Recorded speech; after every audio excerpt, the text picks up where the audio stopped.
2022년 여름 열왕기 상하 결정 연구 메시지 4번에 왔습니다. 메시지 4번의 제목은 솔로몬의 찬란한 왕국은 천년 왕국에 있을 그리스도의 왕국에 대한 예표입니다. 메시지 4번은 두 단락으로 나눠져 있습니다. 먼저 로마서 1번, 2번, 3번은 이런 구약의 예표를 우리에게 보여주고 있고, 로마서 4번과 5번과 6번은 신약에서의 성취를 우리에게 보여주고 있습니다. 먼저 로마서 1번은 열왕기상 4장 20절부터 5장 18절 근거로 이런 솔로몬의 찬란한 왕국의 예표를 우리에게 보여주고 있습니다. 로마서 2번은 시편 24편을 사용해서 두 번째 오실 때 그리스도의 이런 결과를 우리에게 말해주고 있죠. 두 번째 오실 때 그리스도는 첫 번째 그분의 소유로 주어진 땅을 차지하실 것입니다. 그런 다음 두 번째 온 땅에 하나님의 왕국을 세우실 것이고, 그 결과 세 번째 땅에 대한 하나님의 권리를 회복하실 것입니다. 로마서 3번은 시편 72편을 사용해서 왕으로서 다스리는 솔로몬의 예표가 바로 왕으로서 다스리시는 그리스도라는 것입니다. 이런 구약에 있어서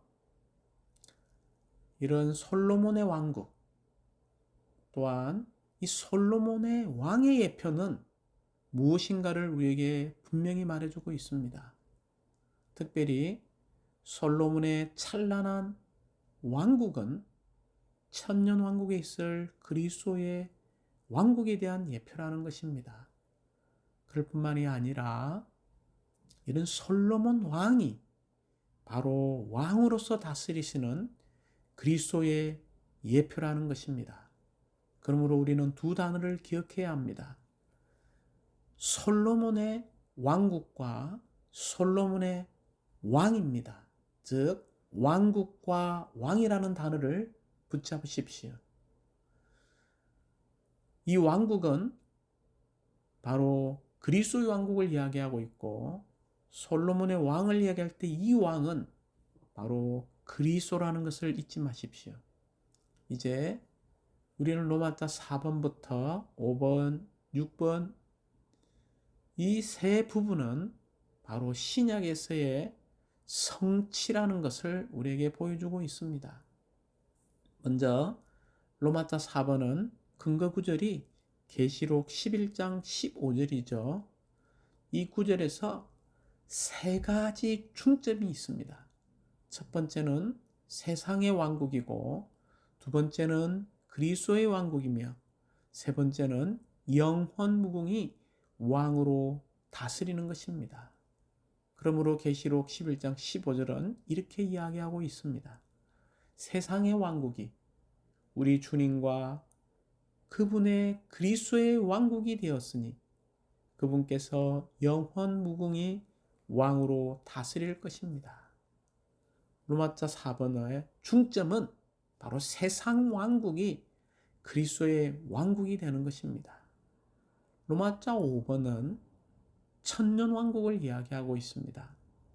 특별히 이 천년 왕국, 믿는 이들과 유대인들과 민족들을 다루신 후에 천년 왕국, 꼭 천년 동안 이 땅 위에 있게 될 그리스도와 하나님의 왕국을 이끌어 오시는 주 예수님에 대해서 말씀하고 있죠. 물론 이 성경 구절은 계시록 20장 4절과 6절입니다. 이 두 구절은 동일하게 천년 동안 그리스도와 함께 왕으로 다스릴 것을 말하고 있습니다. 마지막 로마서 6번은 마태복음 16장 28절부터 17장 5절까지에 묘사된 것으로서 바로 천년왕국에 있을 천국의 출현의 축소판을 우리에게 보여주고 있습니다. 그러므로 로마자 6번의 부담은 천국의 출현의 축소판입니다. 이제 먼저 메시지 4번의 첫 번째 단락인 로마자 1번과 2번과 3번을 보겠습니다. 1번과 2번과 3번은 바로 구약에서의 예표, 그림을 보여주고 있습니다. 먼저 로마자 1번은 솔로몬의 찬란한 왕국의 예표가 무엇인가를 보여주고 있습니다.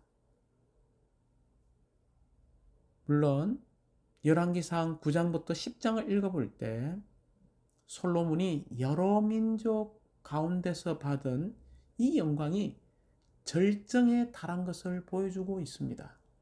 특별히 열왕기상 10장 1절부터 24절을 볼 때에 천년왕국에 계신 그리스도에 대한 예표라는 것을 우리에게 보여주고 있죠. 곧 솔로몬의 찬란한 왕국의 예표는 다른 것이 아닙니다. 바로 천년왕국에 계신 그리스도의 왕국에 대한 예표입니다. 열왕기상 4장 20절부터 5장 18절까지 해서 우리는 솔로몬이 하나님께 넘치도록 복을 받아 번영을 누리는 이야기를 봅니다. 솔로몬의 찬란한 왕국은 무엇이라고 이야기했습니까? 천년왕국에 있을 그리스도의 왕국에 대한 예표입니다. 천년왕국 동안에 민족들은 그리스도께 나올 것입니다. 하나님의 백성인 유다와 이스라엘은 그 수가 많아졌으며 평안하고 풍성하며 즐거운 생활을 누리고 있었습니다. 열왕기상 4장 20절은 우리에게 유다와 이스라엘이 바닷가의 모래처럼 그 수가 많아졌으며 먹고 마시며 즐거워했다라고 말하고 있습니다. 4장 25절은 계속해서 솔로몬의 온 일생 동안 유다와 이스라엘의 각 사람이 단에서부터 부엘세바에 이르기까지 자신의 포도나무와 무화과 나무 아래 안전하게 거주하였다라고 말합니다. 또한 열왕기상 9장과 10장은 솔로몬이 여러 민족 가운데서 받은 영광이 절정에 달한 것에 대한 묘사를 보여주고 있습니다. 솔로몬은 이스라엘 왕국 안에서 그 왕국의 강체로 영광스럽게 되었습니다. 이것은 천년왕국에 계신 그리스도의 예표입니다. 이제 로마자 2번은 시편 24편을 통해서 이 그리스도께서 두 번째 오실 때 그분은 온 땅에 하나님의 왕국을 세우실 것입니다. 시편 24편 1절은 이렇게 말하고 있습니다. 땅과 거기에 충만한 것들, 세상과 그 안에 거주하는 이들이 다 여호와의 것이라네. 그리고 7절 8절에서는 성문들아 머리를 들어라. 오 머리를 들어라. 오래 견디온 문들아 들려라. 그리하면 영광의 왕께서 들어가시리라. 할렐루야. 영광의 왕께서 들어가시리라. 영광의 왕이 누구신가? 강하고 능하신 여호와, 전쟁에 능하신 여호와이시다라고 말하고 있습니다. 먼저 하나님의 영원한 왕국으로 오실 왕이신 승리하신 그리스도를 우리에게 보여주고 있다는 것입니다. 물론 두 번째 오실 때 이 그리스도는 왕이신 승리하신 그리스도일 뿐만이 아니라 싸움에 강하시고 승리하신 그리스도라는 것을 우리에게 보여주고 있습니다. 이분은 여호와이시죠. 여호와는 바로 예수님이십니다. 예수님은 육체가 되시고 십자가에 못 박혀 죽으시고 부활하신 3일 하나님으로서 싸움에 강하시고 승리하신 분이십니다. 이분이 오실 때 혼자 오시지 않죠. 누구와 함께 옵니까? 바로 그분은 부활 안에서 이기는 이들과 함께 다시 오시어 온 땅을 그분의 왕국으로 소유하시는 분이 되실 것입니다. 만약 우리에게 매우 소중한 사람이 올 것이라고 전화를 받는다면 우리는 우리의 머리를 들 것입니다. 즉, 우리는 격려받고 그 사람이 오는 것을 간절히 기대하게 될 것입니다. 우리가 사랑하는 영광의 왕이신 그리스도께서 오실 것이므로 우리는 머리를 드는 사람들이 되어야 합니다. 우리는 반드시 다시 오실 그리스도를 환영할 준비가 되어 있는 사람이 되어야 합니다. 시편 24편 8절을 읽어드렸죠. 영광의 왕이 누구신가? 영광의 왕은 강하시고 능하신 여호와, 전쟁에 능하신 여호와이십니다. 우리는 여전히 영광의 왕이신 그리스도를 향해 매일매일 머리를 드는 생활을 살기 원합니다. 그분을 앙망하는, 그분이 오시기를 간절히 앙망하는 이러한 믿는 이들이 되기 원합니다. 로마서 3번은 시편 72편을 통해서 왕으로서, 여기에 강조점은 왕이죠. 왕으로서 다스리시는 솔로몬의 예표가 바로 왕으로서 다스리시는 그리스도라는 것을 우리에게 보여주고 있습니다.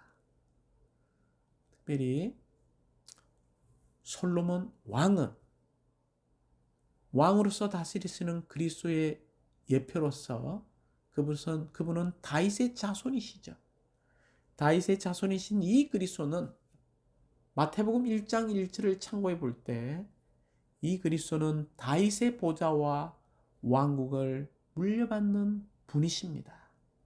또한 이 그리스도는 다윗과 솔로몬의 예표죠.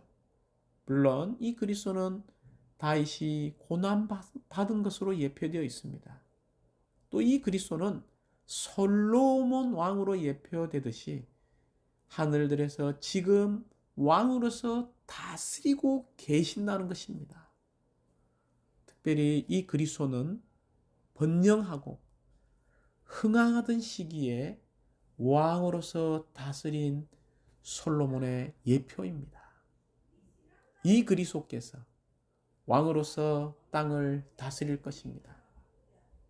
시편 72편은 어떻게 그리스도께서 온 땅을 다스릴 것이며 어떻게 성도들이 그분과 더불어 영광스럽게 되고 복을 받을 것인지를 우리에게 일러주고 있습니다. 첫째로 우리는 그리스도께서 다시 오실 때 그분은 의와 정의로 온 땅을 다스리시는 왕이실 것입니다. 그러므로 땅은 화평으로 충만하게 될 것입니다. 오늘날 사람들은 화평에 대해서 많이 말하지만 그리스도께서 다시 오실 때까지 화평은 결코 없을 것입니다. 그분의 통치 아래서 참된 화평이 다스리기 시작할 것입니다. 둘째로 우리는 시편 72편에서 통치하시는 그리스도를 대지에 물을 주는 비로 제시하고 있습니다. 그러므로 성도들은 흥황할 것입니다. 그리스도는 심판하러 다시 오실 때조차도 베어낸 풀 위에 내리는 비나 대지를 적시는 굵은 빗줄기와 같으실 것입니다. 이것이 바로 그리스도께서 땅을 얻으시는 방법입니다. 그분은 싸우시거나 유죄 판결하시거나 심판하심으로써가 아니라 물을 주심으로써 땅을 얻으실 것입니다. 너무나 놀랍죠. 주님께서 온 땅을 회복하시고 차지하시며 왕으로서 다스리는 이러한 놀라운 그림이 있음을 찬양합니다. 결국 그리스도의 다스림은 복원의 시대에 천년 왕국에서 수행될 것입니다. 시편 72편 18절 19절은 이렇게 이야기하고 있습니다. 홀로 놀라운 일들을 하시는 여호와 하나님, 이스라엘의 하나님을 찬양합니다. 주님의 영광스러운 이름을 영원히 찬양합니다. 온 땅이 주님의 영광으로 가득하게 하여 주십시오. 아멘. 또 아멘. 온 땅이 주님의 영광으로 가득하게 해달라고 우리도 기도하는 사람들이 되기 원합니다. 이제 로마서 4번과 5번과 6번을 통해서 이런 신약에서의 성취를 보도록 하겠습니다. 먼저 로마서 4번은 계시록 11장 15절의 말씀에 근거했죠. 바로 세상의 왕국이 그리스도의 왕국이 되는 것입니다.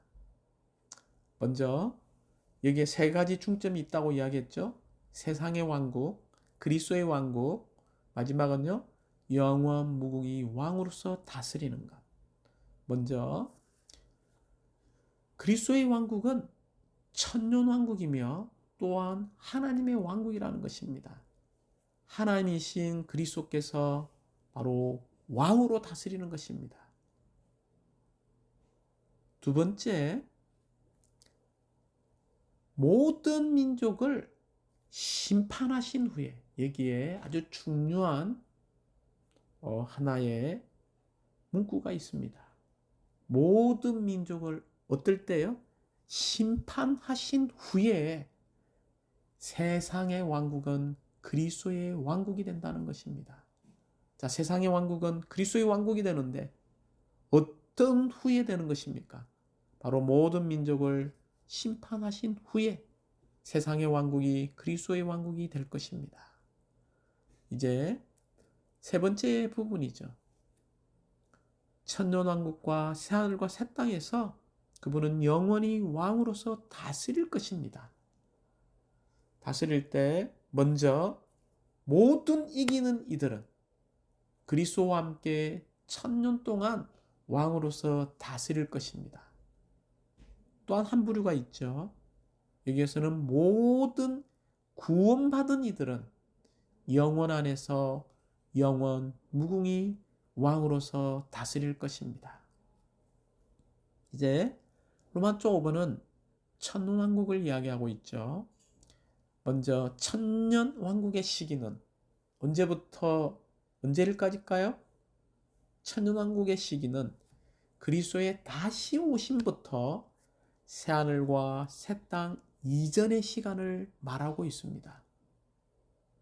또한 천년 왕국 동안 모든 민족이, 이게 모든 민족이라는 단어를 기억하십시오. 모든 민족이 그리스도께 나올 것입니다.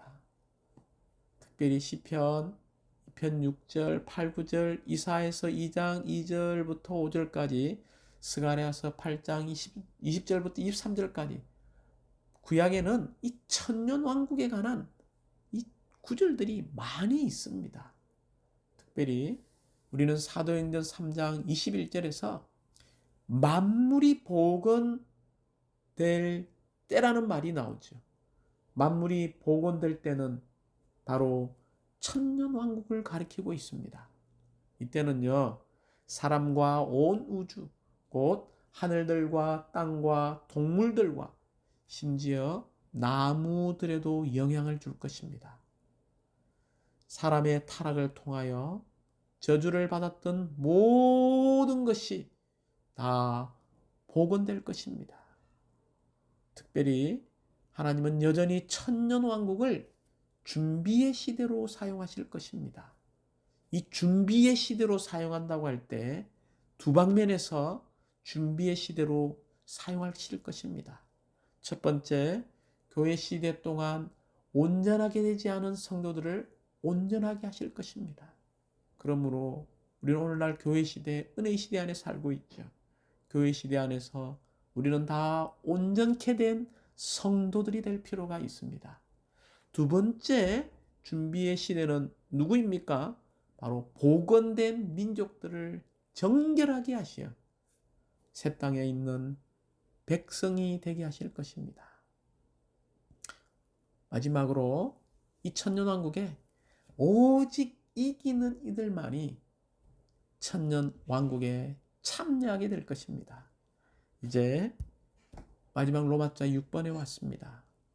마태복음 16장 28절부터 17장 5절까지에 묘사된 이런 천년왕국에 있을 천국의 출현의 축소판을 보는 거죠. 물론 이 천국 출현의 축소판의 중심은 누구입니까? 바로 영광스럽게 되신 예수님이십니다. 그럴 뿐만이 아니라 여기에 모세와 엘리야가 나오죠. 이 모세와 엘리야는 구약에 이기는 이들을 대표합니다. 또 베드로와 야고보와 요한이 나오죠. 물론 이 베드로, 야고보, 요한은 신약에 이기는 이들을 대표합니다. 이런 새 중심을 기억하시기 바랍니다. 영광스럽게 되신 예수님이 계시고 구약에 이기는 이들, 신약에 이기는 이들이 있습니다. 특별히 우리가 마태복음 16장 28절부터 17장 5절까지 해서 베드로와 야고보와 요한은 다가올 왕국의 출현을 아주 중요한 표현입니다. 미리 맛보았다는 것입니다. 미리 맛보.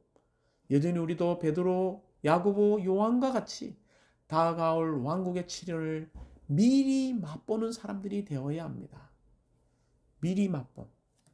이것은요, 바로 주 예수님의 변형되심과 관계가 있습니다. 주 예수님의 변형되심, 곧 영광스럽게 되신 것이죠. 주 예수님의 변형되심, 그분이 영광스럽게 되신다는 것은 무슨 뜻입니까? 바로 그분의 인성이 그분의 신성으로 완전히 적셔지고 침투되는 것을 말하고 있습니다. 우리가 오늘날 베드로, 야고보, 요한같이 다가올 왕국의 출현을 미리 맛보기 원한다면 우리는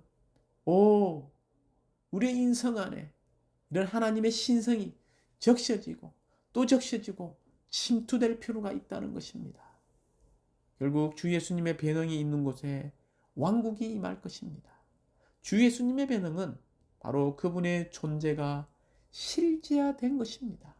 심지어 이 왕국은 주 예수님의 실제 빛남이라고 말할 수 있습니다. 마태복음 13장 43절은 이렇게 말하고 있습니다. 그때의 의인들은 그들의 아버지의 왕국에서 해처럼 빛날 것입니다. 천년왕국 안에서 이기는 이들은 그리스도와 함께 왕국의 밝은 영광 안에 있게 될 것입니다. 우리는 메시지 4번을 통해서 세 단어를 기억해야 합니다. 먼저 왕국, 두 번째는 왕, 세 번째는 이기는 이들입니다. 특별히 로마서 5장 17절에 따르면 우리는 우리가 받아들인 생명 안에서 왕으로 다스릴 필요가 있습니다. 오늘날에 이기는 이들이 되려면 우리는 반드시 생명 안에서 왕으로 다스려야 합니다. 그렇지 않으면 우리는 그리스도를 누리는 것에서 세상의 몫을 잃어버릴 것이고 오는 시대에 주님께 징벌을 받을 것입니다. 우리 모두가 조만간 성숙에 이를 필요가 있습니다. 우리가 이 시대, 교회 시대 안에 우리의 생명이 자라고 성숙에 이른다면 이 시대에 생명 안에서 왕으로서 우리는 다스릴 것입니다. 또한 우리는 오는 다음 시대에 그리스도와 함께 공동왕들이 되어 민족들을 다스릴 것입니다. 우리가 매일 은혜를 넘치게 받고 의의 선물을 넘치게 받는 것을 체험함으로 생명 안에서 왕으로서 다스리는 실제를 더 살아낼 필요가 있습니다. 특별히 이러한 천국은 전적으로 그리스도께서 그분을 신실하게 따르는 이들에게 주시는 시대적인 보상이라는 것을 잊지 마십시오. 우리가 영 안에서 더 가난하고 마음이 더 순수해서 심지어 하나님을 따라 어렵고 하나님의 통치 아래 살기 위해서 다시 한번 강조합니다. 우리가 신성한 생명 안에서 살기 원합니다. 우리가 신성한 생명에 살 때 우리는 하나님을 표현할 것인데 이것이 바로 신성한 영광입니다. 우리가 그러한 영광 안에 있을 때 우리는 자연스럽게 하나님의 왕국 안에 있게 될 것이고 천국 안에 있게 될 것이며 다가올 천국의 출현인 천년 왕국 안에 있게 될 것입니다. 주님을 찬양합니다.